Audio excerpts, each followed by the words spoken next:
The diamond bracelet clattered to the marble floor as Richard's words hung in the air between them. I want a divorce.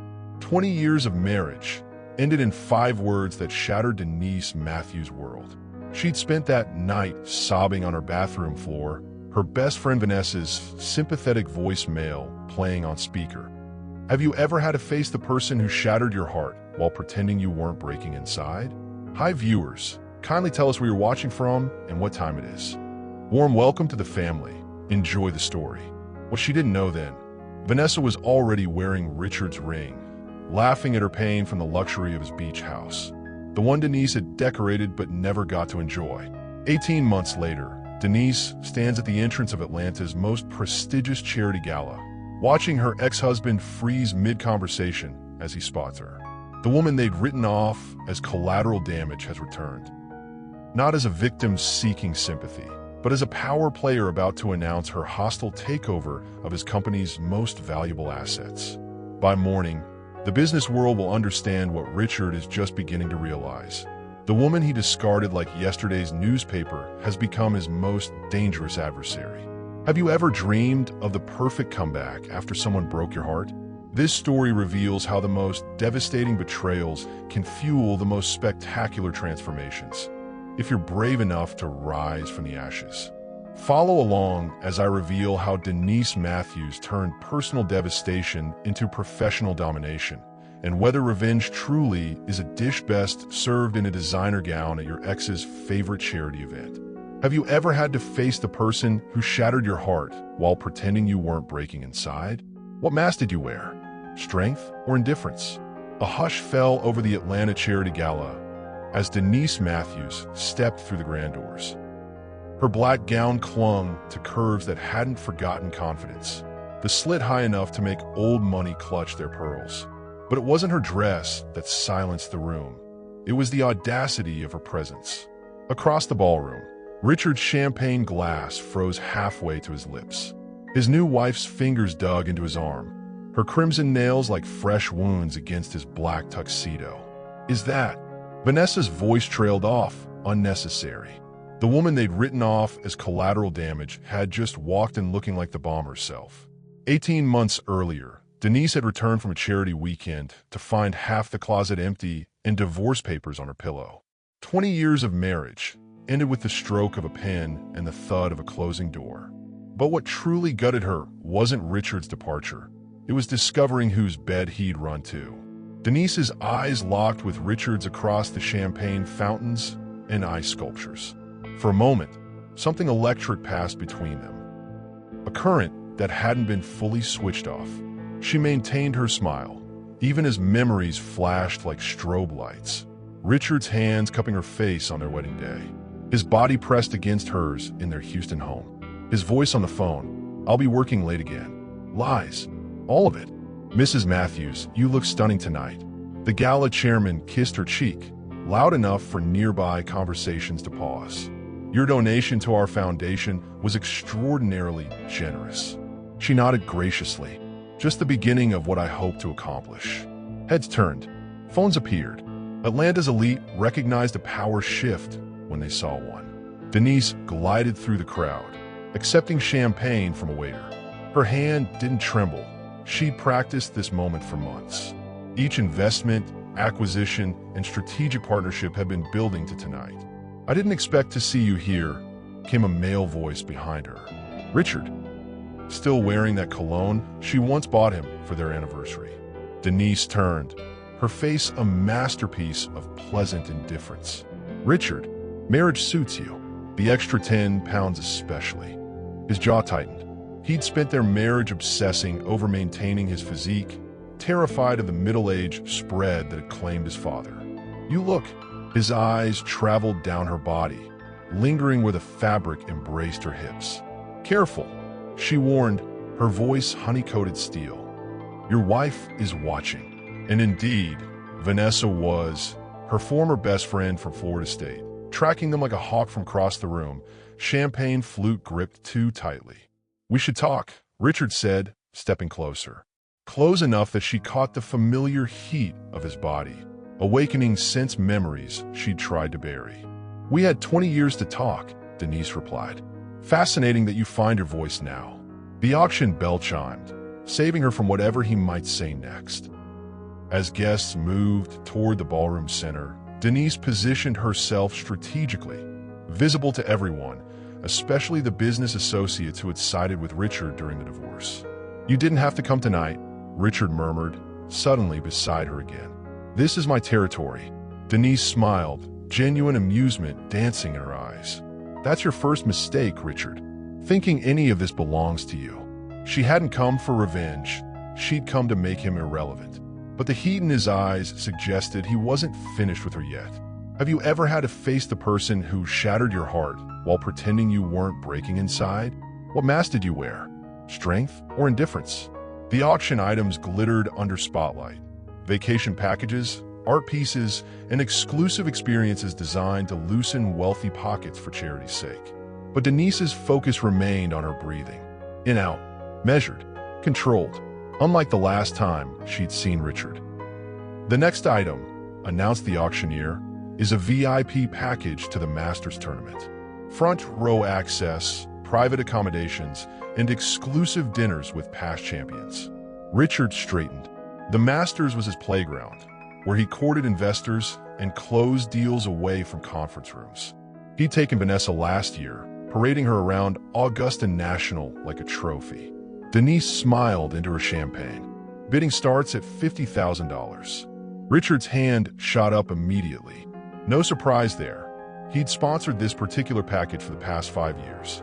$50,000 to Mr. Caldwell. The auctioneer nodded. Do I hear 60? A paddle raised across the room. Then another. Denise watched bubbles rise in her glass. Remembering the night, everything shattered. She'd returned early from a Houston charity weekend, hoping to surprise Richard. The house had been quiet, too quiet. In their bedroom, a woman's earring glinted on his nightstand. Not hers. The shower had been running, steam escaping from under the bathroom door. Richard, she called. The water stopped abruptly. You're home early, he'd replied, voice tight with what she'd mistaken for surprise rather than panic. Then her phone had buzzed. A text from Vanessa. Still in Houston? Call me when you're back. The pieces had aligned with sickening clarity. Vanessa had been sending those texts, knowing exactly where Denise was and wasn't. 100,000, Richard bid confidently, pulling Denise back to the present. She caught Vanessa whispering something in his ear, her hand possessively on his shoulder. The gesture was deliberately visible, a claim of ownership. 125,000, called another bidder. Richard's jaw tightened. He wasn't used to competition for his prize. Denise lifted her paddle. 200,000. The room collectively inhaled.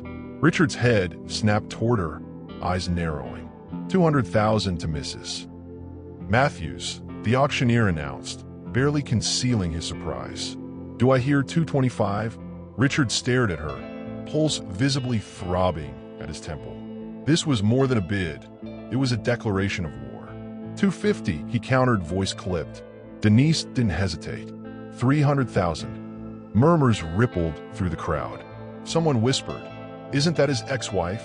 Richard's face flushed, not with embarrassment, but with a dawning realization. He'd assumed the divorce had left her financially dependent on the settlement. He'd assumed wrong. 300,000 going once, twice. Richard raised his paddle again. 350. Denise caught the calculating gleam in his eye. He was testing her limits, trying to gauge how far she would, or could, go. The moments stretched between them, heavy with unspoken history. Denise remembered building that first life with him. Mortgage payments stretched thin, working extra hours to support his fledgling business. She remembered believing in him when no one else would. She also remembered discovering credit card statements showing hotel rooms booked on weekends he'd claimed to be meeting clients. Champagne charges for two when he'd been supposedly dining alone. Denise raised her paddle. $500,000. The crowd gasped. Richard's champagne glass paused halfway to his lips. 500,000, the auctioneer repeated, stunned. Going once, going twice, sold to Mrs. Matthews. Applause erupted, punctuated by shocked whispers. Business associates who had carefully avoided her after the divorce now studied her with renewed interest. Richard excused himself from Vanessa's side and cut through the crowd toward Denise. His stride carried the confidence of a man accustomed to commanding rooms, but something had shifted. Uncertainty flickered beneath the surface. "That was quite a statement," he said, voice low as he reached her. "What game are you playing?" "No game," Denise replied, signing the auction pledge card. "Just supporting a good cause. $500,000 for golf tickets? You hate golf. I'm acquiring a taste for it." She handed the card to a waiting attendant. "People change, Richard. Some evolve, others devolve." His fingers brushed her wrist, sending an unwelcome current across her skin. "We need to talk privately," he whispered. Vanessa's eyes narrowed from across the room, tracking Richard's hand on Denise's arm. The word "privately" from his lips now sounded like the beginning of another lie. When someone who once knew every inch of your body suddenly becomes a stranger, do you forget the pleasure they gave you? Or does it haunt you even more? Which is worse? "There's nothing to discuss," Denise said, slipping her arm from Richard's grasp. "Not anymore." His eyes darkened. $500,000 says otherwise. Since when do you have that kind of money to throw around? A waiter passed with fresh champagne. Denise selected a flute, using the moment to compose her next move. "You always did underestimate me. Is this about punishing me?" His voice dropped lower, making some kind of statement. "Not everything is about you, Richard." She sipped her champagne, the bubbles sharp on her tongue. "Though that concept might strain your imagination." Before he could respond, a silver-haired man approached. Maxwell Bennett, chairman of Atlantic Capital Partners and one of Richard's primary investors. "Denise Matthews," Maxwell said, taking her free hand.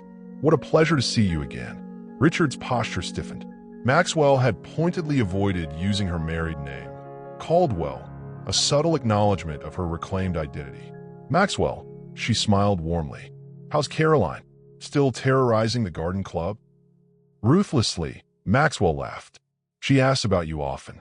We've missed you at our summer gatherings." Richard cleared his throat.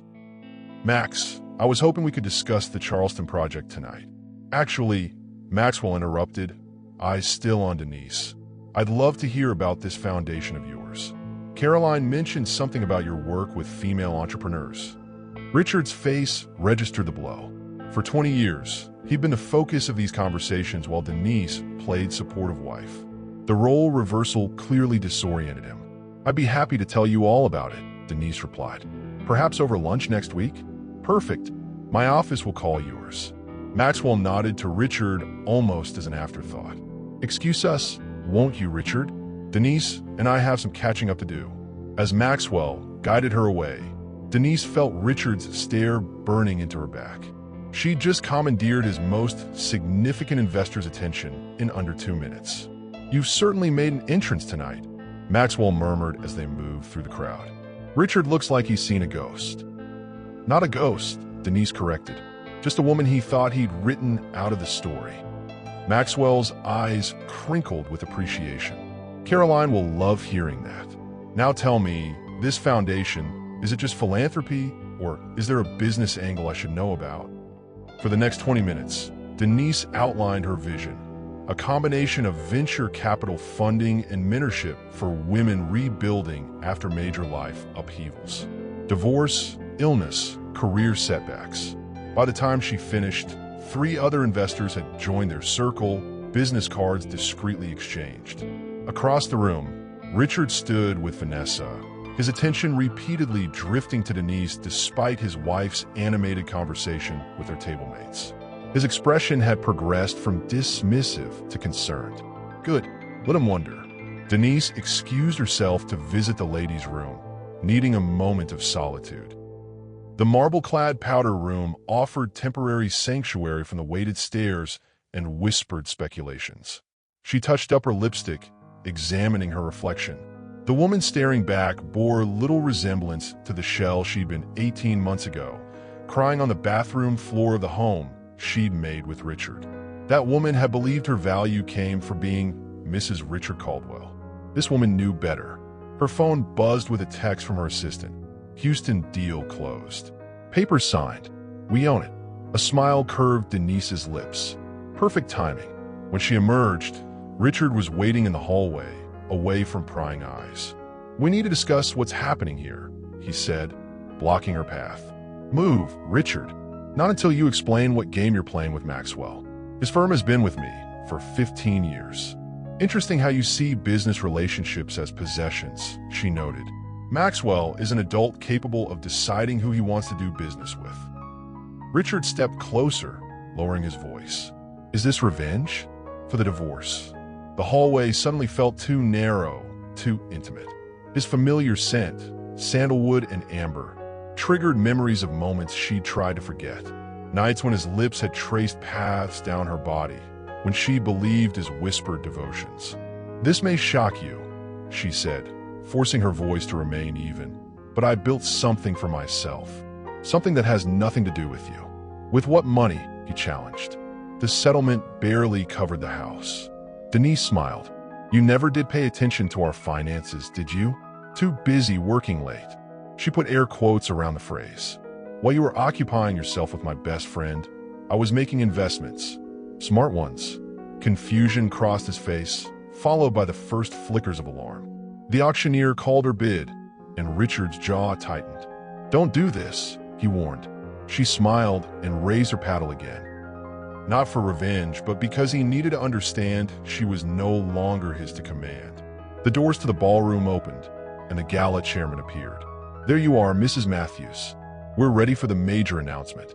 Richard frowned. "What announcement?" "You'll find out with everyone else," Denise replied, brushing past him. As she walked away, his hand caught her elbow. "Whatever you're planning, you lost the right to question my plans when you left divorce papers on my pillow," she said quietly, extracting herself from his grip. "Now, if you'll excuse me, I have a foundation to launch." The spotlight awaited her at the center of the ballroom. This moment, this was what she'd been building toward. Not just to show Richard what he'd thrown away, but to create something meaningful from the ashes of his betrayal. She stepped into the light, aware of every eye upon her, including his. Would you sacrifice pride to prove your worth? Or is showing your strength to someone who thought you were weak the sweetest form of justice? Let us know in the comments. The gala chairman tapped his microphone. "Ladies and gentlemen, we have an extraordinary announcement this evening." The crowd quieted, champagne flutes stilling mid-toast as attention shifted to the stage. Denise stood beside him, poised in her black gown, every eye in the room drawn to her, including Richard's, his gaze more intense than his wife's grip on his arm. "Tonight, we are honored to announce a new major benefactor," the chairman continued. "The Matthews Foundation for Women's Economic Empowerment has committed $10 million to our cause over the next 5 years." The room erupted in applause. Phones lifted to capture the moment. Richard's expression froze in barely concealed shock. 10 million, 3 times what his company had pledged. Mrs. Denise Matthews, whom many of you know as a longtime supporter of our charity, has established this foundation to help women rebuild their lives and financial futures after personal setbacks. Denise stepped to the microphone. Her voice carried clear and confident through the ballroom. "Thank you all. This foundation represents a personal journey for me." Her eyes swept the room, purposely skipping over Richard. Life has a way of taking unexpected turns. What matters isn't the fall, it's how magnificently you rise afterward. More applause. Several women in the audience nodded in understanding. The Matthews Foundation will provide grants, mentorship, and venture capital to women rebuilding after divorce, career setbacks, or family crises. Because sometimes, she paused, allowing the weight of her next words to land, the greatest success stories begin with what looks like failure. As she spoke, she watched recognition dawn across the faces of Atlanta's business elite. This wasn't merely charity. This was Denise Matthews declaring herself a player in their world. Not as Richard Caldwell's ex-wife, but as a force in her own right. I invite any women or men who share this vision to speak with me tonight about partnership opportunities. Thank you. She stepped away from the microphone to thunderous applause. Richard remained frozen, his champagne untouched, as Vanessa whispered urgently in his ear. The moment Denise descended from the stage, she was surrounded. Business cards appeared from jacket pockets. Invitations to private clubs and exclusive meetings were extended. Women she'd known for years through charity circuits approached with new respect in their eyes. "I had no idea you were planning something of this scale," said Elizabeth Morgan, wife of Georgia's lieutenant governor. "Richard always made it sound like you were just his wife?" Denise supplied with a knowing smile. Elizabeth had the grace to look embarrassed. "Well, yes. He never mentioned your business acumen. He never noticed it," Denise replied simply. From the corner of her eye, she saw Richard excusing himself from Vanessa, making his way toward her through the crowd. But before he could reach her, Maxwell Bennett intercepted him, hand firmly on his shoulder, steering him toward a group of concerned-looking investors. "Good. Let him deal with the fallout while she collected allies." For the next hour, Denise worked the room like a maestro. Each conversation was strategic, connecting with potential partners, investors, and influencers who could amplify her foundation's impact. By the time the band started playing dance music, she'd secured lunch meetings with 3 bank presidents, 2 tech entrepreneurs, and the editor of Atlanta Business Monthly. Not bad for a woman who was supposed to be nursing her wounds in obscurity. She was discussing sustainable investment strategies with the CFO of a regional healthcare system when she felt a presence at her elbow. "May I steal Mrs. Matthews for a dance?" The smooth voice belonged to James Wilson, Richard's former college roommate and current competitor. The CFO graciously stepped aside. James took Denise's hand, leading her to the dance floor. "That was quite a show," he said as they began moving to the music. "Richard looks like he's been hit by a truck." "I wouldn't know. I haven't been watching him." James laughed. "Liar. But I admire the strategy."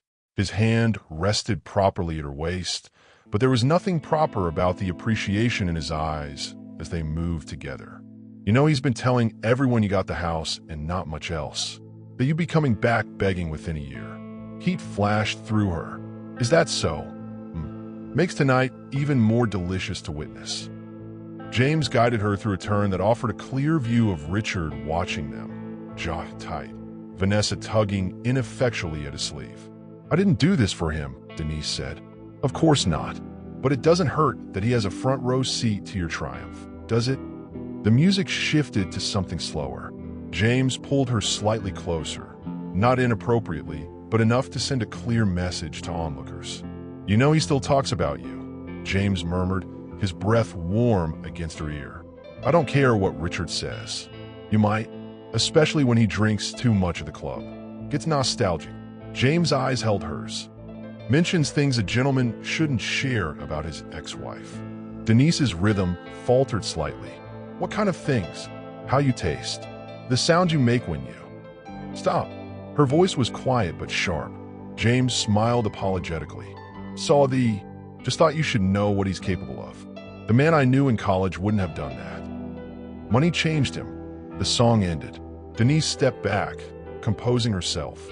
"Thank you for the dance and the information." James kissed her hand, lingering just long enough to draw attention. "My pleasure." And Denise, if you're looking for investors who appreciate strong women rather than trying to control them, my door is always open. As he walked away, Denise felt Richard stare like a physical touch. She turned, meeting his gaze across the dance floor. The raw emotion there, anger, desire, confusion, confirmed what she'd suspected. Vanessa's hand gripped her champagne, flute too tightly. "She planned this all along," she hissed to Richard, loud enough for nearby guests to hear. Richard's eyes never left Denise as he answered, "No, this is something else entirely." When you finally become everything someone said you couldn't be, do you walk away in silence or make sure they see exactly what they lost? The ladies' room of Atlanta's Grand Ballroom offered a brief sanctuary from the battlefield of the gala. Denise checked her lipstick in the ornate mirror, aware of curious glances from other women touching up their makeup. The news of her foundation and the drama of her outbidding Richard had spread like wildfire. She just finished reapplying her lipstick when the door swung open and Vanessa entered. Their eyes met in the mirror. College roommate turned best friend turned betrayer. The other women sensed the temperature drop immediately, gathering their clutches and making hasty exits.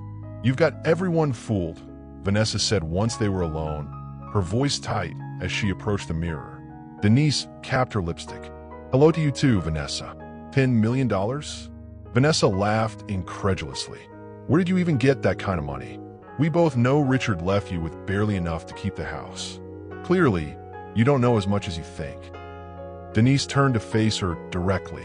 "But then, you always did underestimate me. Even at Florida State, when you copied my economics papers." Vanessa flinched. "This little show tonight, it's pathetic. Coming here, flaunting yourself, trying to make Richard jealous. Is that what you think this is about?" Denise's laugh was genuine. "That I want Richard back? Why else would you be here?" Vanessa's voice rose slightly. "In his territory, bidding against him, dancing with James of all people. Perhaps I'm here because I was invited," Denise interrupted coolly. "Because I've supported this charity for 15 years. Because, unlike you, I don't define my worth through a man's attention." Vanessa stepped closer, her perfume, the same one Richard had given Denise for Christmas last year, clouding the air between them. "He chose me, Denise. He left you for me. No amount of money changes that." The words were meant to wound, but Denise felt oddly unmoved. 18 months ago, they would have cut to the bone. Now they seemed almost childish. "You're right," she agreed. "He did choose you. He chose lies and sneaking around and betraying 20 years of marriage. Congratulations on the prize." Vanessa's confidence faltered momentarily before she rallied. "At least I keep him satisfied. All those nights he came to me, complaining about how frigid you'd become." "Careful," Denise warned softly. "Richard may have shared his body with you, but I doubt he shared the truth about our bank accounts or his business dealings." Something flickered in Vanessa's eyes. "Uncertainty. What's that supposed to mean?" "It means you should ask your husband about the Houston properties and the Miami acquisitions." Denise gathered her clutch. "Ask him why Maxwell Bennett was so eager to talk to me tonight." "You're bluffing," Vanessa said, but her voice lacked conviction. "Richard tells me everything about the business." "Does he?" Denise raised an eyebrow. "Then you already know about the Charleston deal falling through and the investors pulling out of the Atlanta Heights project." Vanessa's face confirmed she knew nothing of either situation. "Richard values loyalty, Vanessa, but he confuses it with obedience."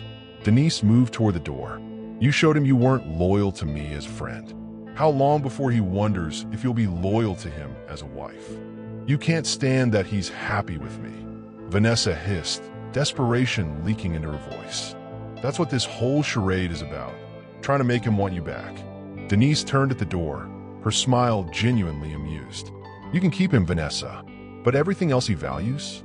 That's already slipping through his fingers." The ballroom had transformed while she was gone. The band played something with a faster beat, and the dance floor had filled with couples. Denise spotted Richard immediately, deep in conversation with two men she recognized as board members from his company. Their expressions were serious, concerned. "Mrs. Matthews," a young event coordinator approached. "We're ready for your second announcement whenever you are." Denise nodded. "Give me 5 minutes." She moved toward the bar, feeling lighter than she had in months. The confrontation with Vanessa had clarified something important. She truly didn't want Richard back. The realization wasn't bitter or sad. It was freeing. "Quite an evening you're having," came a deep voice beside her. She turned to find James Wilson offering her a fresh glass of champagne. "In more ways than one," she admitted, accepting the drink. "Richard's watching us again," James noted casually. "Hasn't taken his eyes off you all night. Let him watch." "Oh, I intend to give him something worth watching." James' fingers brushed hers as he handed over the champagne. "Have dinner with me next week. I have a business proposition that might interest your foundation." Before she could answer, the chairman appeared at the microphone. "Ladies and gentlemen, if I could have your attention once more. Mrs. Matthews has another announcement to share with us tonight." All eyes turned toward Denise, including Richard's, his expression now openly troubled. As she made her way to the stage, she felt the weight of the moment. This announcement would change everything, not just for her, but for Richard's entire future. Have you ever watched someone fear losing what they stole from you? only to realize you've outgrown wanting it back? The spotlight found Denise as she took the stage, catching the subtle shimmer woven into her black gown. She moved with deliberate grace to the microphone, aware of every eye tracking her progress, especially Richard's. "Thank you all for your warm response to our foundation announcement," she began. "But there's something more I'd like to share tonight." The room hushed. Even the servers paused with their trays of champagne. The Matthews Foundation isn't just about helping women rebuild. It's about creating opportunities where none existed before. Her voice carried confidence earned through months of careful planning, which is why I'm proud to announce our first major business acquisition. She paused, allowing tension to build. In the crowd, Richard's posture stiffened. Effective as of 5 o'clock today, the Matthews Foundation has acquired controlling interest in the Westbrook Plaza development in downtown Houston. The room erupted in murmurs. Richard's champagne glass froze halfway to his lips. Westbrook Plaza, his company's flagship project, the development he'd been courting investors for over the past year. For those unfamiliar with the project, Denise continued smoothly. Westbrook Plaza represents the future of mixed-use urban development, combining residential, commercial, and community spaces in a revolutionary design. She was using his exact pitch, words he'd practiced in their bedroom mirror countless times. But under our foundation's direction, we're expanding the vision. 30% of the residential units will now be dedicated to affordable housing for women entrepreneurs. The commercial spaces will prioritize female-owned businesses, and the community areas will include a free childcare center and business incubator. Applause rippled through the room. Several women nodded in approval.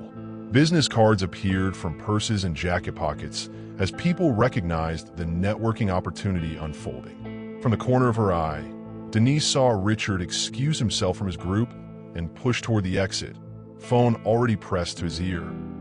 Vanessa remained frozen at their table, face pale beneath her makeup. The foundation welcomes partnership inquiries from like-minded investors. Denise's eyes found Maxwell Bennett, who raised his glass in approval. Together, we could transform not just buildings, but lives. "Thank you." She stepped away from the microphone to thunderous applause, accepting the chairman's congratulatory handshake before descending from the stage. The moment her heels touched the ballroom floor, she was surrounded by potential investors, each eager to align themselves with her vision and her obvious success. "How exactly did you acquire Westbrook?" asked a silver-haired woman Denise recognized from banking circles. Caldwell Construction had it locked down. They had the development rights, Denise clarified, but not the land itself. "I purchased that through a holding company 6 months ago." Understanding dawned across the woman's face. "So Richard's company has been negotiating with me all along, though he didn't know it." Denise accepted a fresh glass of champagne from a passing waiter. Sometimes the most powerful moves in business are the ones your opponents don't see coming. The banker's laugh was appreciative. "I'd love to hear more about your strategy over lunch next week." For 30 minutes, Denise worked the room with practiced charm, collecting business cards and commitments while fielding questions about her sudden emergence as a business force. Through it all, she maintained her composure, even as she noted Richard had not returned to the ballroom. She was discussing potential board members with the university president when Vanessa appeared at her elbow, smile tight and eyes cold. "A word," Vanessa said, fingers digging into Denise's arm. Privately, Denise excused herself and allowed Vanessa to guide her to a quiet corner of the ballroom. "What the hell do you think you're doing?" Vanessa hissed. "Richard just got called into an emergency meeting with his Houston investors. They're threatening to pull out completely." "That sounds like a Richard problem, not a Denise problem." She sipped her champagne calmly. "You've been planning this all along. While we thought you were holed up crying over him leaving, you were plotting to destroy everything he built." "Correction," Denise said. "I was building something of my own. The fact that it impacts Richard is incidental." Vanessa's laugh was bitter. "Incidental? You targeted his biggest project. I recognized a good investment opportunity. The fact that Richard failed to secure the actual land before announcing the development shows his overconfidence." Denise shrugged. "A rookie mistake, really. He'll fight you on this." He's welcome to try. The paperwork is ironclad. Vanessa's eyes narrowed. This isn't about business. This is about punishing him and me for what happened. That's where you're wrong. Denise met her gaze steadily. This is absolutely about business. If it were about punishment, I would have done something much simpler, like sending your husband copies of all those texts you sent me during your affair. The ones where you were asking about our marriage while sleeping with him. Color drained from Vanessa's face. You wouldn't. I didn't, Denise corrected. Because unlike you two, I understand the difference between business and betrayal. The band struck up a new song, filling the momentary silence between them. Across the room, James Wilson caught Denise's eye, raising his glass in a subtle toast. He'll never forgive you for this, Vanessa said finally. I stopped needing Richard's forgiveness the day I stopped blaming myself for his choices. Denise straightened her shoulders. Now, if you'll excuse me, I have investors to meet. She walked away, feeling Vanessa's stare burning into her back. The confrontation should have left her drained, but instead, Denise felt energized. The masks were off, the game board visible. As she rejoined the crowd, phones began buzzing around the room. News of the Westbrook acquisition had already hit the business wires. Tomorrow's headlines were writing themselves. The applause thundered as cameras flashed. Richard's eyes darkened with something beyond anger, something that looked dangerously like desire, which would leave the deeper mark. The after-party flowed into the hotel's grand lounge, where crystal chandeliers cast golden light over leather chairs and intimate conversation nooks. Denise found herself at the center of a new orbit. Investors, entrepreneurs, and social influencers gravitating toward her with the instinct of opportunists recognizing a rising power. Richard always said you had no head for business, Maxwell Bennett commented, settling into the chair beside her. Yet here you are, outmaneuvering him on his own turf. Richard said a lot of things, Denise replied, swirling amber liquid in her glass. Most of them convenient fictions. Well, fiction just became fact. My phone's been buzzing with texts from 3 other investors in Westbrook Plaza. They're all wondering the same thing, which is whether they should pull out of Richard's company completely and throw in with you instead. 18 months ago, Denise had sat alone in her kitchen, staring at divorce papers, wondering how she'd survive. Now she was discussing redirecting millions in investment capital over whiskey. Life had a wicked sense of humor. Tell them I'm selective about my partners, she said. But I'm always open to conversations with people who recognize value. Maxwell chuckled. Nicely played. You know, when Richard first brought you to my home, I thought you were just arm candy. Shows what I know. Most men make that mistake, Denise said. It creates opportunities for women patient enough to wait for the right moment. Her phone buzzed with a text from her assistant. Miami, closing schedule for Tuesday. We're ready when you are. Perfect. The pieces were falling into place exactly as planned. I should circulate, she told Maxwell, rising from her chair. But have your office call mine about those investors. I've got room for the right partners. As she moved through the after-party, Denise caught fragments of conversations. Her name mentioned with new respect, Richard's with new doubt. Atlanta's elite were recalculating allegiances in real time, like planets adjusting to a shift in gravity. Mrs. Matthews, a smooth voice stopped her. James Wilson stood by the bar, looking unfairly handsome in his tuxedo. I believe you owe me a dance. I don't recall agreeing to that. Consider it a celebration of your Houston coup. He extended his hand. One dance. For old time's sake.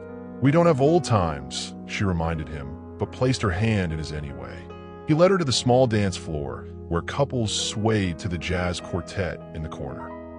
His hand settled at the small of her back, warm through the fabric of her gown. You've been busy since the divorce, he observed, guiding her into a gentle turn. While everyone thought I was licking my wounds, I was lining up financing, she admitted. Amazing what you can accomplish when people underestimate you. I never underestimated you. His eyes held hers. That night at the Christmas party 3 years ago. That was a mistake, she cut him off. We were both drunk. It didn't happen again, because you chose loyalty to Richard. James' voice held no judgment, only observation. How ironic, considering how he repaid that loyalty. Across the room, Denise spotted Richard returning to the party, his face tight with controlled fury as he scanned the crowd. When his gaze landed on her dancing with James, something flashed in his eyes, something primitive and possessive that had no right to exist anymore. "Your ex-husband just walked in," James murmured, his breath warm against her ear. "And he looks ready to commit murder. Shall we give him something to really worry about?" Before she could respond, James pulled her incrementally closer. Not enough to be inappropriate, but enough to send a clear message to anyone watching. Especially Richard. "Don't use me to make him jealous," she warned quietly. "I'm not," James said. "I'm using his jealousy to get close to you. There's a difference." Despite herself, Denise laughed. "You always were transparent, James. Only with you." His thumb traced a small circle on her back, raising goosebumps along her spine. "Tell me about Miami." She stiffened slightly. "What about Miami?" Word travels fast in real estate circles. "You've been quietly buying up parcels near Brickell Avenue, right where Richard's been planning his next big development." The music shifted to something slower. Couples around them moved closer together. "My investments are private," she said carefully. "Not from someone who's been watching you as closely as I have." His eyes held appreciation that went beyond professional admiration. "You're systematically acquiring everything he needs for future projects. It's brilliant." Richard was making his way across the room now, determination in his stride. Vanessa trailed behind him, her hand reaching for his arm, but missing as he cut through the crowd. "I should go," Denise said, stepping back from James. "Early meeting tomorrow." James caught her hand, pressing a business card into her palm. "Have dinner with me next week. I have a proposition that might interest you for Miami." "I'll think about it." "Do." He raised her hand to his lips, kissing it just as Richard came within viewing distance. Some partnerships are worth exploring, Denise. Professional and otherwise. As she walked away, she felt the weight of Richard's stare. She didn't acknowledge him, moving instead toward the exit with deliberate calm. The text lit up her phone. "Meet me in the library. We need to talk about Miami." Her pulse quickened. He discovered her biggest acquisition yet. When was the moment you realized your value wasn't determined by someone else's ability to see it? The hotel's library stood empty at this late hour, leather-bound books lining mahogany shelves under the soft glow of brass reading lamps. Denise entered cautiously, her heels silent on the thick carpet. The space smelled of old paper, furniture polish, and whiskey. Richard waited by the fireplace, bow tie undone and hanging around his neck. The jacket of his tuxedo was draped over a nearby chair. He looked simultaneously disheveled and dangerous. "Quite a performance tonight," he said as the door closed behind her. "10 million for your foundation." Breathless, dancing with James Wilson, of all people. "If you asked me here to complain about my dance partners, you're wasting both our time." Denise remained by the door, maintaining distance between them. "I just got off a conference call with investors who are threatening to pull out of every project I have in development." He swirled amber liquid in a crystal tumbler. "They seem to think you have some master plan to acquire all my properties." "Not all of them," she corrected. "Just the valuable ones." His laugh was short and humorless. "So you admit it. This is revenge. This is business, Richard. Something you taught me was separate from personal feelings." She moved further into the room, running her fingers along the spines of leather-bound books. "You made business decisions. So did I. By going behind my back to buy the land under Westbrook, by courting my investors, by deliberately undermining projects I've spent years developing." His voice rose slightly before he controlled it. "Your failure to secure the land before announcing the development was your mistake, not my revenge." She kept her tone measured. "As for your investors, they're grown men capable of making their own decisions. Just like you were when you decided our marriage wasn't worth keeping." Richard set down his glass with controlled precision. "Is that what this is about? The divorce?" "No." Denise met his eyes directly. "This is about opportunity. You created a vacuum when you left, Richard. Nature abhors those." He moved toward her, closing the distance between them with slow, deliberate steps. There's more to this. There has to be. Why? Because your ego can't accept that I built something without you? That I saw opportunities you missed? She held her ground as he approached. Or because you can't stand that I'm no longer the broken woman you left behind? He stopped inches from her, close enough that she could smell the whiskey on his breath, the lingering traces of his cologne. Too close. Dangerous territory. Tell me about Miami, he demanded quietly. So he knew. The final piece of her strategy, discovered. What about it? She asked, voice carefully neutral. Don't play dumb. It doesn't suit you. His eyes dropped briefly to her lips before meeting her gaze again. You've acquired nearly 60% of the properties I need for the Brickell Avenue project. 70%, actually, she corrected. As of this afternoon, his jaw tightened. How? That land wasn't even officially on the market. Everything's for sale at the right price. Richard, you taught me that. She allowed herself a small smile. Although in this case, it helped that the primary owner's daughter was one of the first recipients of a Matthews Foundation grant. Understanding dawned in his eyes.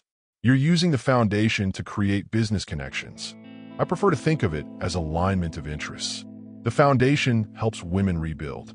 Some of those women own property, or have parents who do, or know people who do. Clever. The word carried reluctant admiration. But it won't work with the Henderson parcel. Henry Henderson would never sell to you just because you helped his daughter. He already did. She enjoyed the flash of shock on Richard's face. Closed this morning. Richard turned away, running a hand through his hair in frustration. The movement pulled his shirt tight across his shoulders, shoulders she had once traced with her fingers, her lips. The memory came unbidden, unwelcome. You've thought of everything, he said finally. I had time to plan. Her voice held an edge now. 18 months of nights alone in our bed, wondering how long you'd been lying to me. How long my best friend had been lying to me. He turned back to face her, something shifting in his expression. Denise, don't. She raised a hand to stop whatever he might say. We're not doing this. I'm not interested in apologies or explanations. Not anymore. Then why come here tonight? Why announce everything in front of me? In front of Vanessa? He stepped closer again. You wanted me to see it, to feel it. His fingertips grazed her bare shoulder, sending an unwelcome jolt of electricity down her spine. For a moment, neither moved. The air between them charged with something beyond anger, beyond business, something their bodies remembered even as their minds rejected it. Don't touch me, she said, voice low but firm. He withdrew his hand but didn't step back.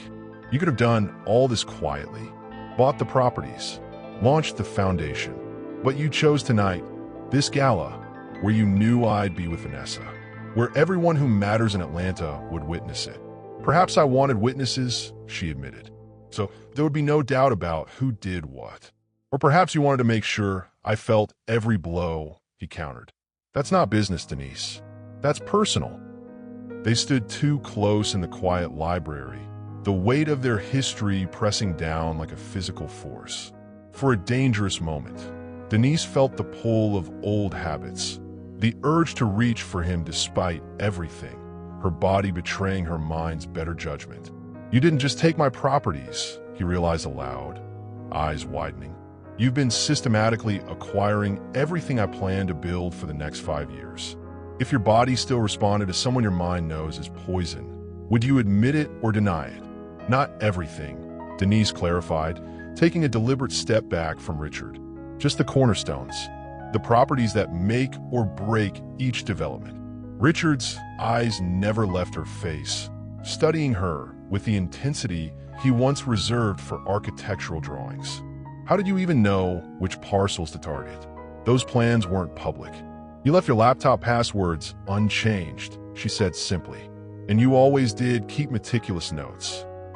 The admission hung between them. During those first raw weeks after he left, she'd logged into his accounts looking for evidence of his affair with Vanessa. Instead, she found his business plans, detailed strategies for developments in Houston, Miami, and beyond. You accessed my private files. His voice held more surprise than anger. You left divorce papers on my pillow, she countered. We all make choices, Richard. He moved to the bar cart in the corner, refilling his whiskey. Want one? No. Still drinking 2 glasses of Pinot Noir before switching to water? The casual intimacy of the observation landed like a slap. He still remembered her habits, just as she remembered his. What do you want, Richard? You didn't ask me here to discuss my drinking preferences. He took a long swallow before answering. I want to propose a partnership. Denise laughed outright. You can't be serious. Deadly. He turned to face her. You have what I need. I have what you need. Fighting each other will just drain resources we could be using to build something extraordinary. I don't need anything from you. Don't you? He set down his glass. You have land, but no construction capacity. No established relationships with contractors or suppliers. No architectural team. Those can be acquired. At great expense and time. He shook his head. Meanwhile, I have the best construction company in the Southeast, but suddenly find myself land poor in key markets.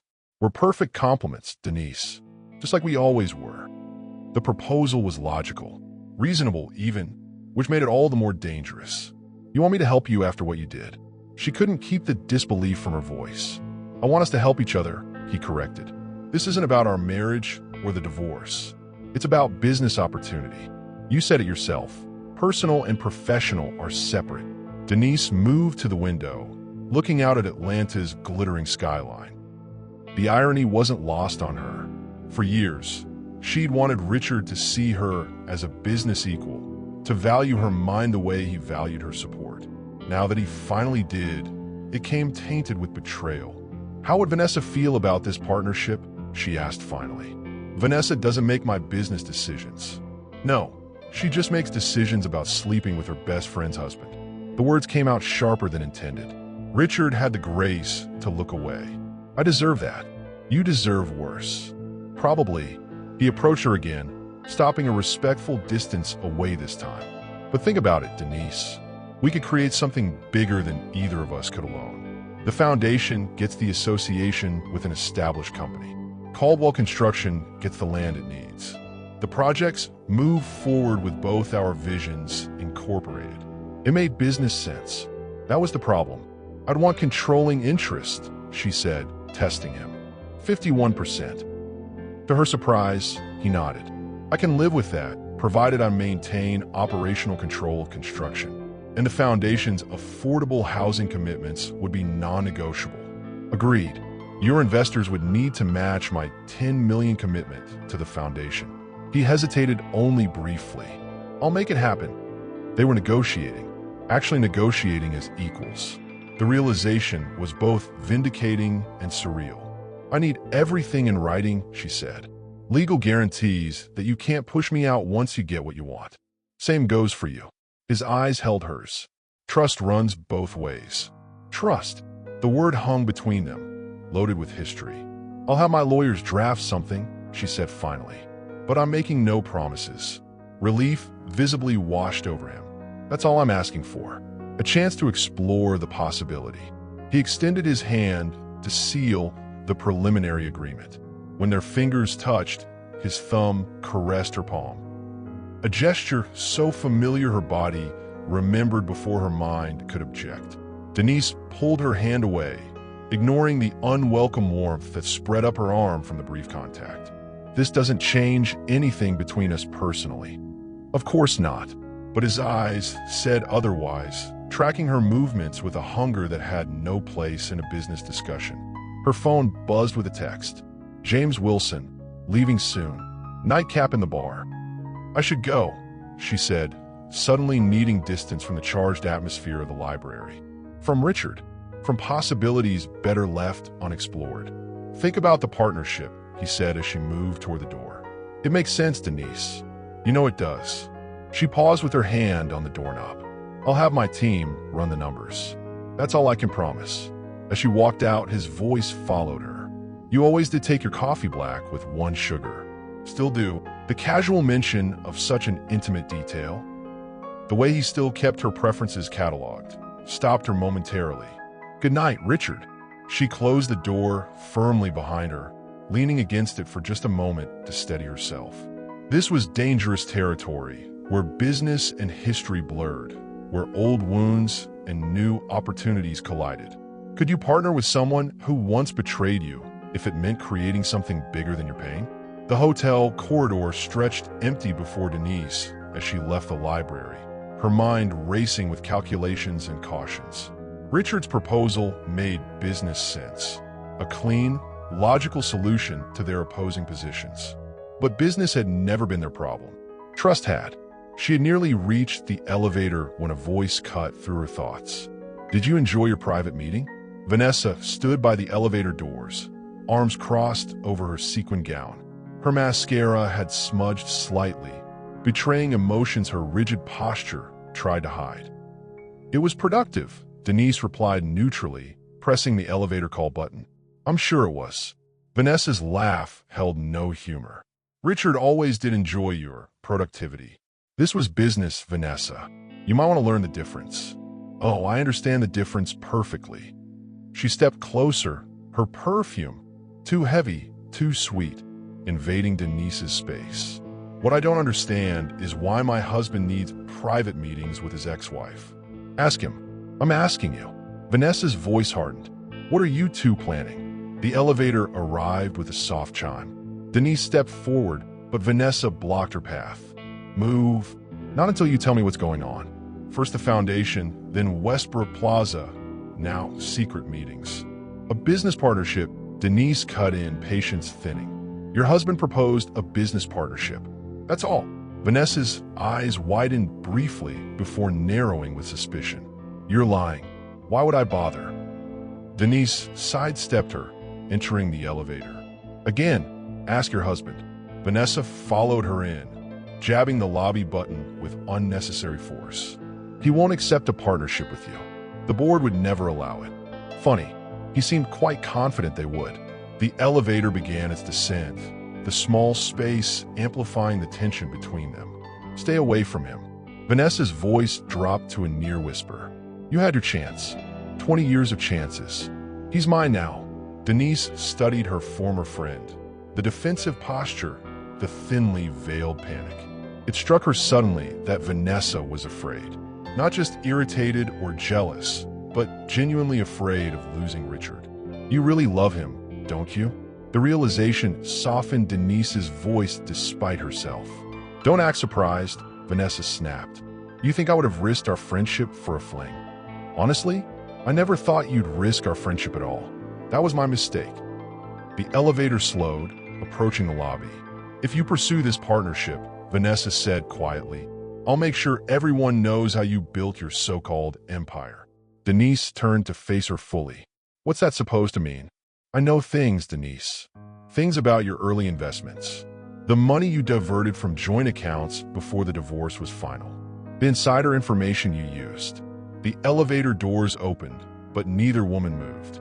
"You're bluffing," Denise said, though a flicker of concern rose within her. Those first desperate months after Richard left had four certain, creative financial maneuvers. "Try me." Vanessa's smile turned cold. "I kept everything. Emails, photos, even those little mementos from your marriage that Richard never knew I had." "Photos," Denise repeated, a new kind of dread forming. Vanessa's nod was almost cheerful. "Remember that weekend in Cabo? When Richard brought out his camera? You were always so uninhibited after a few margaritas." Heat rushed to Denise's face. Not embarrassment, but anger. "You went through my personal photos?" "Richard left his cloud account logged in on my laptop." Such carelessness. Vanessa stepped out of the elevator, glancing back over her shoulder. "Pursue this partnership, and I'll make sure your foundation donors see exactly what kind of woman they're supporting." The threat hung in the air between them, ugly and explicit. For a moment, Denise couldn't breathe, imagining her most intimate moments displayed for public consumption, her professional reputation shredded alongside her privacy. "That would hurt Richard as much as me," she finally managed. "Those photos would destroy his standing too." "Please," Vanessa scoffed. "Men survive scandals. Women get defined by them. You know that better than anyone." The truth of it landed like a physical blow. The business world operated on a double standard. Richard would be embarrassed, but ultimately forgiven. She would be dismissed, reduced to body parts and bad decisions. But Denise hadn't come this far to be threatened by the woman who had already taken so much. "Ask your husband about Houston," Denise said quietly. "Ask him who really owns the land he's been promising his investors." Confusion flickered across Vanessa's face. "What are you talking about?" "The Henderson acquisition, the cornerstone of his 5-year plan. Ask him who controls it now." "He does. His company." "No." Denise stepped out of the elevator, drawing even with Vanessa. "Edo, in Miami, and 3 other key properties he needs for upcoming projects." Vanessa's composure slipped. "You're lying. Check the property records. They're public." Denise moved past her toward the lobby. "Oh, and Vanessa? Those photos you're threatening me with? Revenge porn is a felony in Georgia now. Something to consider before you press send." She walked away, heart hammering but spine straight. Behind her, she heard Vanessa's sharp intake of breath, followed by the rapid click of heels heading toward the bar, where Richard would be waiting. What would hurt more, losing a business empire or having your intimate moments exposed by someone who once held your trust? Morning light streamed through the hotel suite windows as Denise reviewed contract drafts on her laptop. She'd been up since 5, fueled by black coffee and the momentum of last night's confrontations. 3 missed calls from Richard glowed on her phone screen. She let them go to voicemail. A knock at the door interrupted her focus. She checked the peephole before opening it, revealing her assistant, Marcus, impeccably dressed despite the early hour. "The Henderson documents arrived," he said, handing her a leather portfolio. Fully executed and notarized. Perfect timing. She accepted the portfolio, flipping it open to examine the signatures. "Any word from the Miami team?" "Closing scheduled for tomorrow at 2 p.m. The seller's getting nervous with Caldwell Construction making counteroffers, but the contract's binding." Denise nodded, satisfaction warming her chest. "And the Houston investors?" 3 have requested meetings with you. 2 more are wavering, but haven't committed to either side." Marcus checked his tablet. Also, James Wilson called. Twice. She closed the portfolio. What did he want? To discuss a joint venture for the Miami properties. He suggested breakfast. Of course he did. James was nothing if not opportunistic. "Tell him I'm booked until next week." Marcus hesitated. "There's something else. Richard Caldwell is downstairs in the lobby. He's been there for 40 minutes. Denise checked her watch. Not even 8 a.m. Did he say what he wants? Only that it's urgent. Something about Houston. So Vanessa had told him about their conversation. Interesting that he'd come alone. Send him up in 15 minutes, she decided. And stay for the meeting. I want a witness. Marcus nodded and departed, leaving Denise to prepare. She changed from her robe into a sleek navy dress, applied minimal makeup, and twisted her hair into a tight chignon. Armor of a sort. When Richard arrived, his appearance told its own story. Same tuxedo shirt from last night, now wrinkled, dark circles under his eyes. He'd clearly not been to bed. "You look terrible," she observed, gesturing him to the suite's sitting area. "I've been up all night," he confirmed, sinking into an armchair. "Emergency meetings with investors. Damage control. Coffee," she offered, professional courtesy masking the satisfaction of seeing him disheveled. "Black. 1 sugar," she finished automatically. "I remember." Marcus poured the coffee while Denise took her seat across from Richard, the Henderson portfolio conspicuously placed on the table between them. "I spoke with Henry Henderson this morning," Richard said after his first sip. "He confirmed everything. You bought the land 6 months ago through a shell company. Sunrise Ventures," she nodded. "One of several." "What?" The single word carried genuine confusion. "You don't have the capacity to develop those properties." "I didn't buy them to develop them, Richard. I bought them to control them." His eyes narrowed. "So this was always about leverage. This was about creating options." She leaned forward slightly. "Options I never had in our marriage." Richard set down his coffee cup with careful precision. 3 of my major investors have put their funding on hold. 2 more are considering pulling out completely. My board wants an emergency session this afternoon. Sounds like a Richard problem. She echoed her words to Vanessa, enjoying the flash of recognition in his eyes. It's about to become a Denise problem. His voice hardened. Vanessa told me about your conversation. Did she mention the part where she threatened to distribute private photos of me if I pursued a partnership with you? Denise kept her tone conversational despite the anger rekindling within her. Richard's expression shifted. What photos? Apparently, she found our Cabo vacation album in your cloud storage. Among other things. His face paled. Denise, I had no idea. Save it. She cut him off with a raised hand.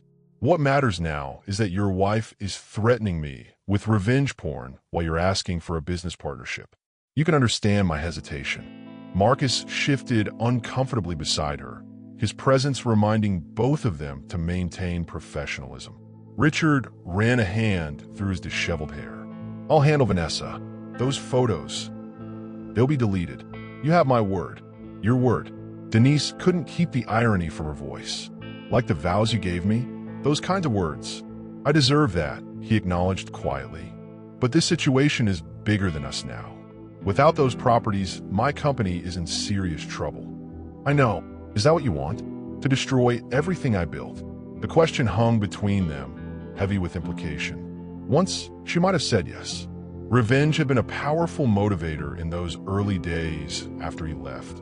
The fantasy of making him hurt as badly as she had. But revenge wasn't what drove her now. Your company employs over 300 people, Richard. I don't want them to lose their jobs because their boss made poor personal and professional decisions. Hope flickered in his eyes. Then you'll consider the partnership? No. She opened the Henderson portfolio, removing a single document. I'm offering to lease the properties to Caldwell Construction for development. Your company handles construction. Mine retains ownership and final approval on all designs. His company was overextended, his investors getting nervous. I could destroy you, she realized aloud. The fear in his eyes confirmed it. But something else flashed there too, respect. This isn't a partnership, he said, scanning the document. It's a surrender. It's a business solution, she corrected. One that saves your company while protecting my interests. Richard studied her across the coffee table, something shifting in his expression. Gone was the confident man who had dominated their marriage. In his place sat someone new, someone who finally saw her clearly. When did you become this person? He asked softly. When you forced me to, she answered simply. For a long moment, silence stretched between them, taut with unspoken history and new understanding. Finally, Richard reached for the document. I'll need to review this with my lawyers. Of course. As he stood to leave, he paused, conflict visible on his face. For what it's worth, I never meant to. Don't, she interrupted. We're not doing apologies. This is business. He nodded once, accepting the boundary. At the door, he turned back. You know, you're remarkable. I should have seen it sooner. After he left, Marcus whistled low. That was intense. You okay? Denise looked at the closed door, surprised to find herself feeling not victorious but strangely hollow. I'm Fine. Let's call the Miami team. We have work to do. Have you ever been so angry at someone that it circled back to passion? The balcony of Denise's hotel suite offered a panoramic view of Atlanta's skyline, lights twinkling against the darkening evening sky. She stood alone, wine glass in hand, replaying the day's events. Richard's board had approved her lease proposal with minimal changes. The Miami closing was confirmed for tomorrow. Her foundation had received 3 major donation pledges following last night's gala. By any measure, she'd won. So why did victory taste so complex? Her phone buzzed with a text from Marcus. Miami paperwork ready for final review.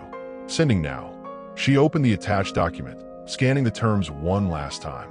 With this property, she would control the final piece of Richard's 5-year strategy. Complete checkmate. The thought should have brought satisfaction. Instead, it prompted her to open a folder she rarely accessed. Photos from her former life with Richard. Their wedding day. Building their first house. Richard accepting awards for his early projects. Her proud smile as she stood beside him. 20 years compressed into digital memories. One photo gave her pause. Richard sleeping on their couch, architectural plans spread across his chest, exhausted from working late. She'd taken it 12 years ago, when they were struggling to establish the business, working impossible hours and dreaming impossible dreams. They'd build it together, really. Her supporting his vision, managing their home, hosting the dinner parties that secured crucial connections. They'd been a team before money and success had corrupted what they'd started. Her finger hovered over the delete button. It would be so easy to erase these memories, to pretend those years hadn't mattered, that she hadn't loved him completely. A knock interrupted her thoughts. She closed the photos, setting down her wine as she moved to answer the door. James Wilson stood in the hallway, bottle of champagne in hand. I heard congratulations are in order. The Houston deal is official. News travels fast. She didn't invite him in. In our circles? Like wildfire. His smile was easy, confident. I brought celebration bubbles. Denise hesitated. James represented uncomplicated victory. Someone who appreciated her accomplishments without the tangled history she shared with Richard. One glass, she conceded, stepping aside to let him enter. James moved through her suite with casual familiarity, finding ice in glasses without direction. Word is Richard's board almost revolted when they realized how completely you'd outmaneuvered him. They made the rational choice, she said, accepting the champagne he offered. Their options were limited, because you limited them. Brilliantly, James clinked his glass against hers. To the queen of the chessboard, they moved to the balcony, the night air warm against her skin. Below, Atlanta continued its evening rhythm, oblivious to the power shifts occurring in boardrooms and hotel suites above. I'm hearing rumors about Miami, James said, leaning against the railing, that you've acquired the entire Brickell corridor Richard was targeting. I don't discuss pending transactions. Of course not. His smile turned knowing. But hypothetically, if someone were to propose a joint venture on those properties, someone with development experience but no interest in working with Caldwell Construction, would you entertain such a proposal? The question hung between them, laden with opportunity and complication. Hypothetically, Denise replied carefully, I might consider it, depending on terms. Excellent. James stepped closer, voice dropping. Because I put together a proposal that would allow you to completely cut Richard out of Miami. He'd have no recovery option there. The directness of his strategy, the completeness of Richard's potential defeat, struck her unexpectedly. James was offering the final blow, the knockout punch to end the fight completely. Why would you want to partner with me? She asked. You barely know my business approach. I know enough. His eyes held frank appreciation. You're ruthless when necessary, strategic always, and you understand value beyond the obvious. Plus, he added with a half smile, watching you destroy Richard has been the highlight of my year. Is that what I'm doing? Destroying him? Isn't it? James studied her over his champagne glass. The Houston properties, the Miami acquisitions, the investors you've poached. You're systematically dismantling everything he's built, laid out so plainly. Her actions formed a pattern she hadn't fully acknowledged to herself. Not just business moves, but precisely targeted strikes against Richard's empire. His company employs hundreds of people, she said quietly, who can work for better companies. Like mine, James shrugged, or yours if you decide to expand into development directly. He moved closer, setting down his glass. We could build something extraordinary together, Denise, without the baggage you and Richard carry. His meaning was clear in both business and personal terms. James represented a clean break, a fresh start, a partnership uncomplicated by history.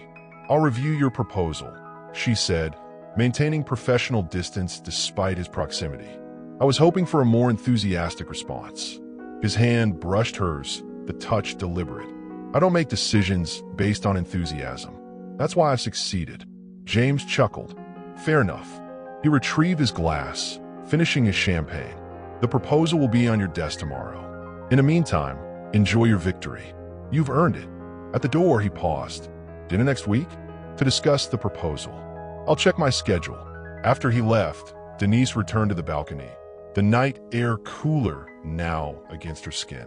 James' words echoed her mind. You're systematically dismantling everything he's built. Was that truly her goal? Had revenge been driving her all along, dressed up as business strategy? She reopened the photo folder on her phone, scrolling through images of her former life. The early years when they'd struggled together. The middle years when success had begun to change them both. The later years when distance had grown between them, so gradually she hadn't noticed until it was too canyon-wide. Her finger paused on a photo she'd forgotten. Richard in the hospital when his father died, his head resting against her shoulder, vulnerability raw on his face. She'd been his rock that day, holding him through grief no business success could shield him from. They'd been real once, before ambition and betrayal, before Vanessa, before everything fractured. Her phone rang, Richard's name lighting the screen at 2 a.m. Vanessa's gone, his voice cracked, and she took everything. When you finally hold all the power over someone who once controlled you, does mercy make you stronger than revenge? What do you mean, gone? Denise asked, pressing the phone closer to her ear. She cleared out the safe, took the backup hard drives. Bank accounts emptied. Richard's voice sounded hollow, stripped of its usual confidence. She even took the proposal documents from Miami. Denise sank onto the edge of her bed. While I was meeting with the board about your lease agreement, I just got home and found. He trailed off. The place is half empty. The irony wasn't lost on her. Richard returning to a partially emptied home, just as she had 18 months ago. Life's symmetry could be brutal. Have you called the police? Not yet. Hesitation threaded his voice. Some of what she took, it's complicated. The hard drives, Denise guessed. What's on them, Richard? His silence confirmed her suspicion. Something potentially damaging. Something worth stealing. Where are you now? She asked finally. Outside your hotel. The admission came reluctantly. I didn't know where else to go. She moved to the window, pulling back the curtain. 22 floors below, a lone figure stood beside a black Mercedes in a circular drive. Come up, she said after a moment. Room 2214. She hung up before he could respond, before she could reconsider. While waiting for his arrival, she pulled on a silk robe over her nightgown, tied her hair back, and ordered coffee from room service. Whatever this conversation would be, she needed to be clear-headed for it. When Richard knocked 15 minutes later, he looked worse than he had that morning. Disheveled, unshaven, a man watching his carefully constructed world collapse. Thanks for seeing me, he said, stepping inside. His gaze swept the suite before landing back on her. I didn't know who else would understand. Understand what, exactly? She gestured him toward the sitting area. What did Vanessa take? He sank into an armchair, fatigue evident in every movement. Financial records, client information, contract details. He rubbed his face with both hands. And evidence of some accounting irregularities. You mean fraud? Denise's voice cooled. Creative financing. He corrected, not meeting her eyes. Moving money between projects to cover shortfalls. Nothing illegal, just unconventional. That would explain your investor's nervousness. She poured coffee from the fresh carafe, handing him a cup. What's her play? She left a note. He pulled a folded paper from his pocket. Either transfer $20 million to the Cayman account by noon tomorrow, or these files go to the SEC and your competitors. Blackmail. Denise shook her head. She's efficient. I'll give her that. I don't have $20 million liquid. Not after the recent project delays. The unspoken request hung between them. He hadn't come just to share his crisis. He'd come seeking help. Let me be clear, Denise said, setting down her coffee. You're here because your new wife is blackmailing you with evidence of your financial misdeeds, and you want. What exactly? Money? Sympathy? Information, he said quietly. You knew her better than anyone. Where would she go? Who would she contact first? The question struck Denise as almost laughable. I thought I knew her. Then she slept with my husband. Fair point. Richard stared into his coffee.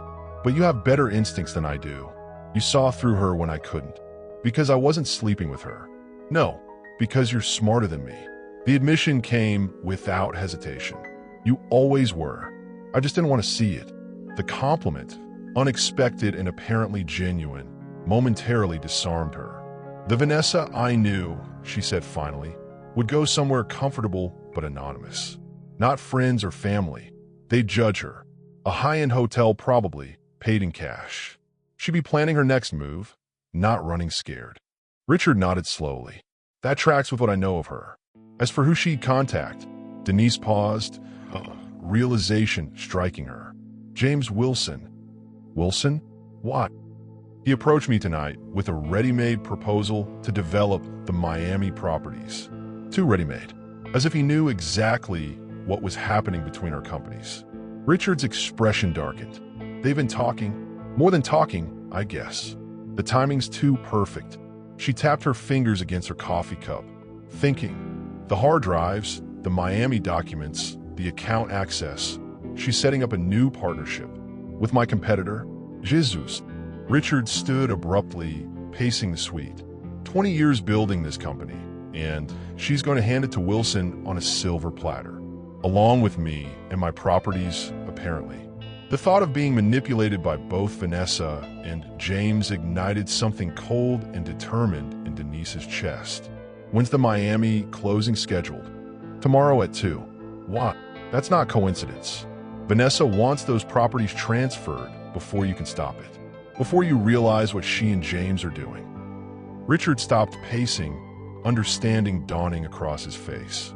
They're going to announce a new venture using my plans and your land. Cutting us both out of the equation, Denise finished. Clever.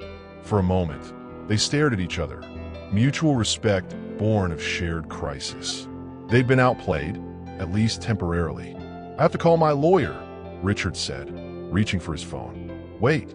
Denise held up a hand. If Vanessa has access to your accounts and files, she's probably monitoring your calls too. Then what do you suggest? Denise reached for her own phone. We use my team. People she doesn't know about. She dialed Marcus. I need you in my suite. Now. Emergency situation. As she hung up, Richard studied her with new eyes. You're frighteningly good at crisis management. I had practice, she replied evenly. When my husband left me for my best friend, the barb hit its mark. Richard flinched but didn't retreat. I know I'm sorry doesn't begin to cover it, he said quietly. But I am. More than you can imagine. In his desperation, Denise could reach for him despite everything, her body betraying her mind's better judgment. The doctor named a price that mocked mortals. She reached for his hand before he could speak. We'll find it together. No more pretending. Could you help the person who broke you if you saw them truly broken themselves? Or would you walk away and call it justice? Dawn broke over Atlanta as Denise and Richard hunched over laptops in her hotel suite, dark circles under their eyes testifying to a sleepless night. Marcus had arrived within minutes of her call, bringing with him Denise's legal team via video conference. For 6 hours, they tracked digital breadcrumbs, following Vanessa's trail through bank transfers and hotel bookings. Found her, Marcus announced, turning his screen toward them. The Peninsula in Chicago. Checked in under her maiden name 3 hours ago. That fits, Denise nodded. Her sister lives in Chicago. Close enough for comfort, far enough to claim she wasn't hiding in plain sight. Richard studied the booking confirmation.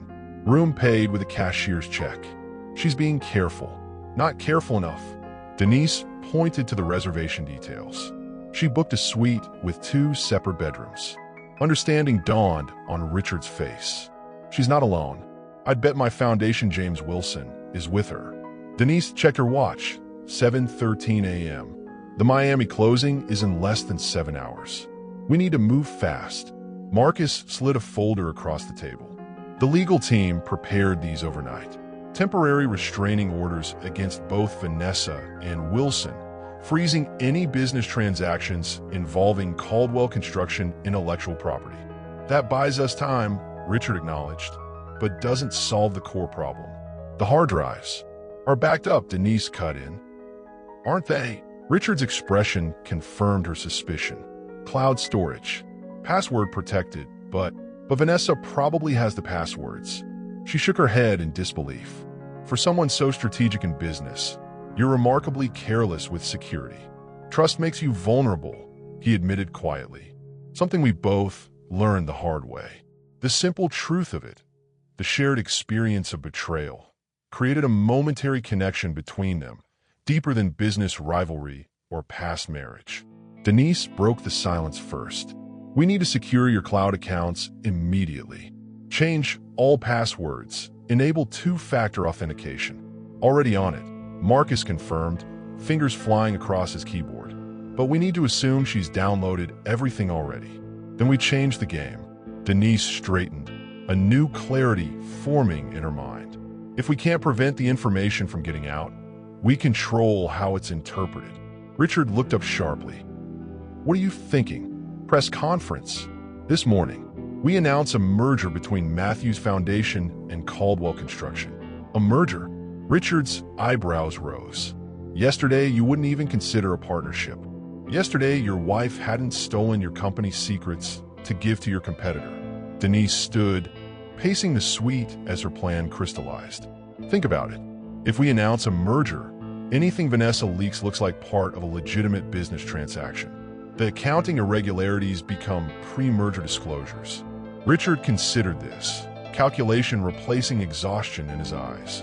It could work, but a merger means shared ownership, shared control. I know. She met his gaze directly. The question is whether you can handle being my equal instead of my superior. The challenge hung between them, testing whether the night's crisis had truly changed anything fundamental between them. I think, he said carefully, I'd rather be your equal than James Wilson's victim. Pragmatic, if not exactly romantic. Denise turned to Marcus. Draft the merger announcement. Core details only. Equal ownership, shared leadership, combined development resources. And call a press conference for 11. That gives us less than 4 hours, Marcus cautioned. Then we better work fast. She returned her attention to Richard. Your board will need to approve. Emergency session. I'll tell them it's this or bankruptcy when Vanessa's blackmail hits. He reached for his phone, then hesitated. This merger, is it just for show?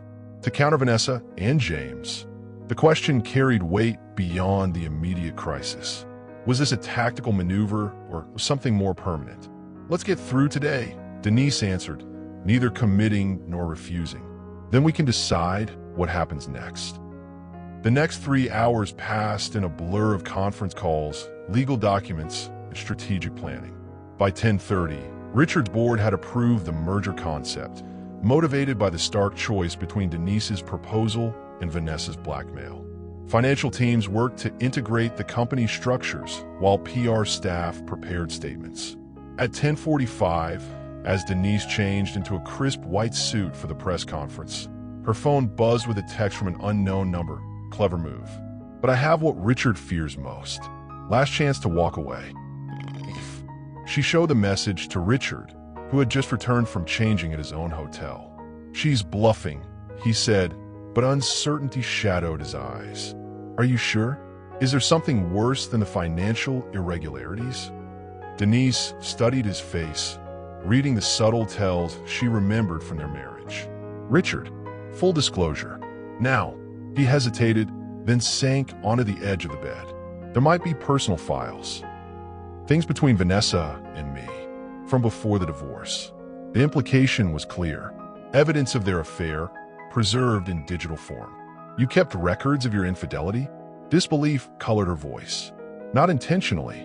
Emails, hotel receipts, photos maybe. He couldn't meet her eyes. I never thought she'd use them against me. Against us, Denise corrected, ice forming around her heart. She's threatening to expose details of your affair to derail our merger. The reminder of their shared humiliation, her as the betrayed wife, him now as the betrayed husband, created an odd symmetry to their situation. I'm sorry, he said simply. Again, the press conference loomed minutes away. Reporters were already gathering in the hotel's conference room. Their plan hinged on presenting a united front.